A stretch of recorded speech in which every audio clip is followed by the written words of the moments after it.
5ই আগস্টের পর থেকে বাংলাদেশের জেলগুলি থেকে পালিয়ে যাওয়া শয়ে শয়ে বন্দী এখনো পলাতক। বাংলাদেশের বর্তমান সরকারই জানিয়ে দিয়েছে, পলাতকদের মধ্যে 70 জন কুখ্যাত জঙ্গি রয়েছে। বিভিন্ন মামলায় যাদের দাগি আসামি বা শীর্ষ সন্ত্রাসী বলা হয়েছিল, এরকম 11 জনকে মুক্তি দেওয়া হয়েছে। জামিনে মুক্তি পেয়েছে জেএমবি সহ বিভিন্ন জঙ্গি সংগঠনের 174 জন। এদের মধ্যে কেউ কেউ সীমান্ত পেরিয়ে ভারতে ঢুকে পড়েছে কিংবা ঢোকার চেষ্টা করছে কিনা তা নিয়ে ইতিমধ্যেই আশঙ্কা তৈরি হয়েছে। এই আবহেই নিউ টাউনে অভিযান চালিয়ে 4 বাংলাদেশি অনুপ্রবেশকারীকে গ্রেফতার করল ইকো পার্ক থানা ও মেঘালয় থেকে আসা পুলিশের একটি দল।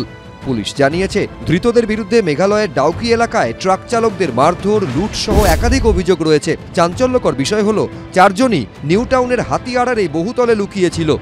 মোবাইলের টাওয়ার লোকেশন এবং বিভিন্ন সূত্রের মারফতে পুলিশের কাছে খবর আসে এবং তার ভিত্তিতেই এই অ্যাপার্টমেন্টের ভেতর তল্লাশি অভিযান চলে এবং এখান থেকেই 4 জন বাংলাদেশিকে মেঘালয় পুলিশ ইকো পার্ক থানার অ্যাসিস্ট্যান্সে গ্রেফতার করেছে। না, আমি ওটা চিনিও না, কারণ আমি জানতাম না। এখানে উপরে শুনলাম এসছে রাত্রে, ব্যাস এতটাই। এটা কবে?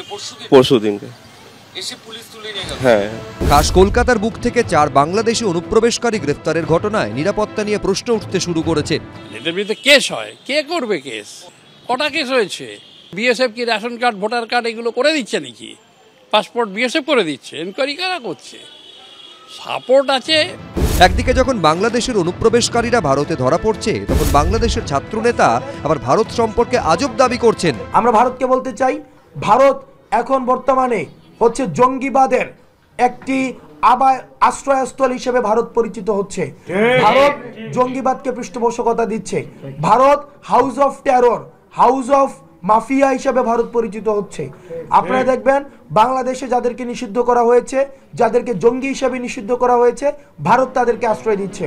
ইউনূসের পথপ্রদর্শক ছাত্রনেতা যখন ভারতকে দুষছে, তখন বাংলাদেশে মৌলবাদীদের আস্ফালনের এই ছবি সোশ্যাল মিডিয়ায় ভাইরাল হয়েছে, যেখানে কালো পোশাক পরে এই পতাকা হাতে ঢাকার রাস্তায় স্কেটিং করতে দেখা যাচ্ছে একজনকে। সোশ্যাল মিডিয়ায় দাবি, এই পতাকা কুখ্যাত জঙ্গি গোষ্ঠী আইএসের।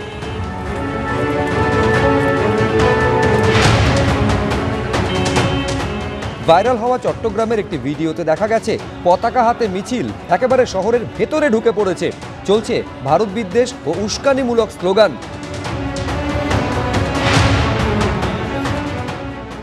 মৈক ঠাকুর চক্রবর্তী, কৃষ্ণেন্দু অধিকারী, দীপক ঘোষ, এবিপি আনন্দ।